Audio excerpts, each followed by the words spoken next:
Bismillahirrahmanirrahim. Assalamualaikum warahmatullahi wabarakatuh. Salam sejahtera, salam satu Malaysia, tuan-tuan dan puan-puan. Pada malam ini, saya ingin mengimbau dan membawa saudara-saudari sekalian ke satu cerita tentang hujan yang telah menimpa diri saya sendiri.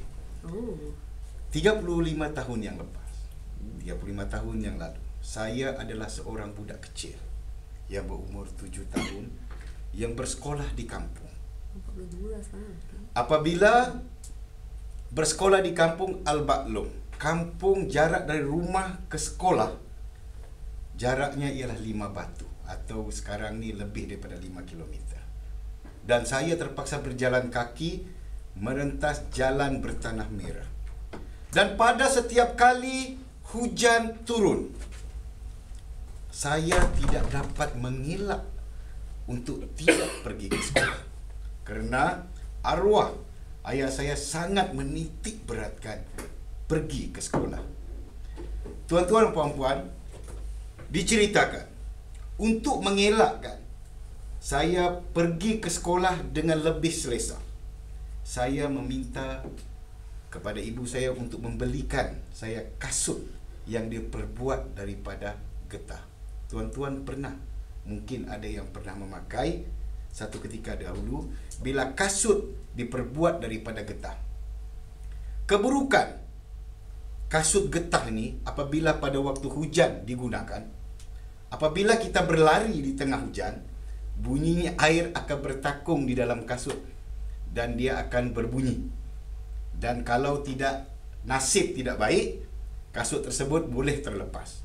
Tetapi kebaikannya, apabila kita pulang ke rumah, kasut tersebut mudah untuk dikeringkan kerana hanya mengambil kain lap dan kita lap kasut tersebut dan boleh digunakan pada keesokan harinya. Itu pada waktu hujan. Apabila telah sampai ke sekolah, belajar di sekolah, dan sekiranya hujan turun pada sebelah tengah hari, menjadi satu kerisauan kepada saya.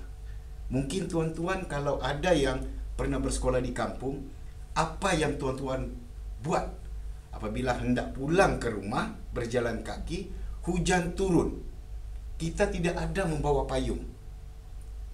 Yang kita ingin selamatkan hanyalah buku-buku sekolah. Pada waktu itu, selaku anak kampung, walaupun kecil, tetapi otak bergeligar akibat bermain makan petai, mungkin masuk ke kampung. Maka saya dan rakan-rakan akan mengambil inisiatif. Apabila pulang sekolah, hujan turun, untuk mengelakkan buku basah, kami akan mencari daun pisang. Daun pisang untuk dijadikan payung. Dan sekarang tidak lagi pernah kita lihat keadaan semasa kanak-kanak pulang sekolah menggunakan daun payung, menggunakan daun pisang untuk dijadikan payung untuk pulang sekolah. Alhamdulillah, anak-anak zaman sekarang telah pun dibekalkan payung yang ada yang panjang, ada yang pendek, boleh dilaraskan, ada yang warna-warni, ada gambar Hello Kitty, Doraemon. Tetapi dulu tidak. Itu cerita pasal waktu hujan masa saya kecil. Saya bawa tuan-tuan ke satu lagi cerita pada waktu remaja. Sebenarnya, mungkin betul rakan-rakan saya katakan tadi, hujan ini boleh membawakan satu peluang kepada kita. Kerana saya bertemu dengan kekasih hati saya yang menjadi teman hidup saya pada hari ini pada waktu hujan. Sebab pada waktu tersebut, ceritanya, sekolah saya bertentangan dengan sekolah isteri saya. Pada waktu itu belum jadi isteri lah. Bakal isteri saya.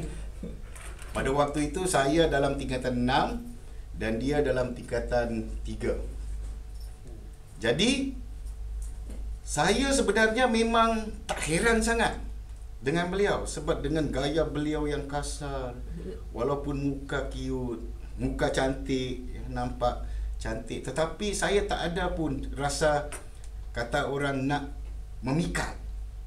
Tetapi disebabkan hujan, apabila saya menunggu bas sekolah pada waktu sekolah menengah tersebut, dan dia pun tengah menunggu bas awam, maka pada waktu itu, di saat hujan turun dengan lebatnya, maka yang terungkap dalam mulut saya ialah, kenapa tak bawa payung?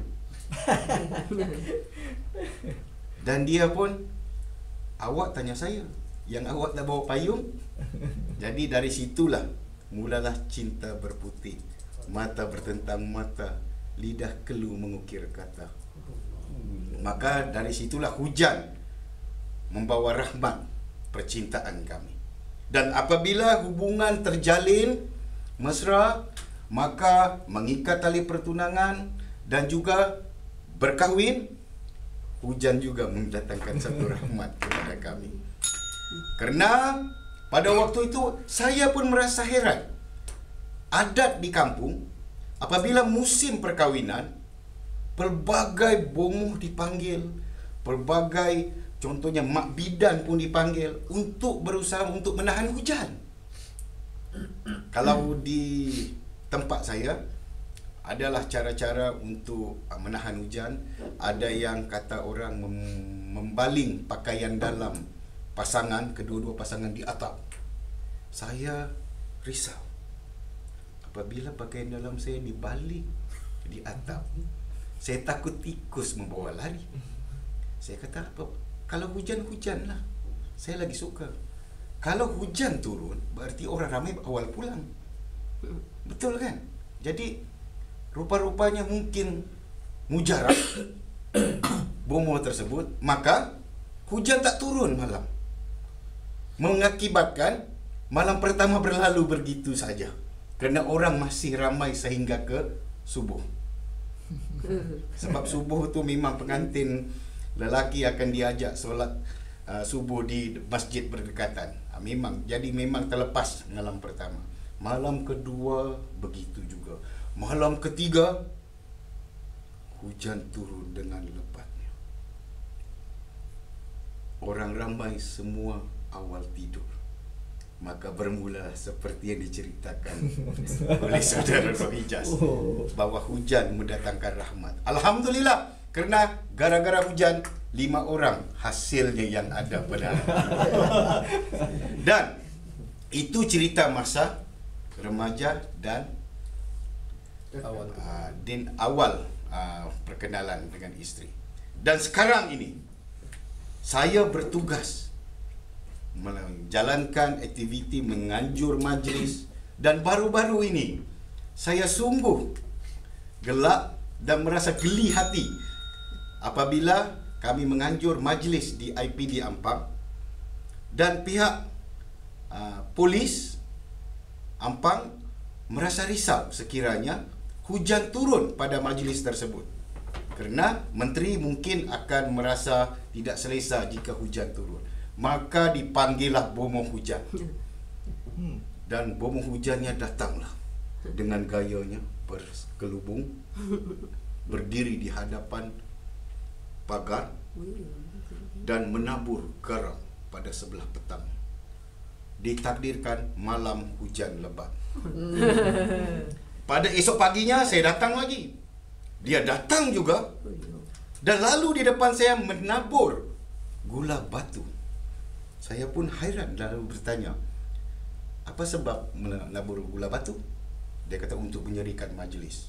Tuan jangan risau, petang takkan hujan. Jadi dibuatkan cerita pada sebelah tengah hari.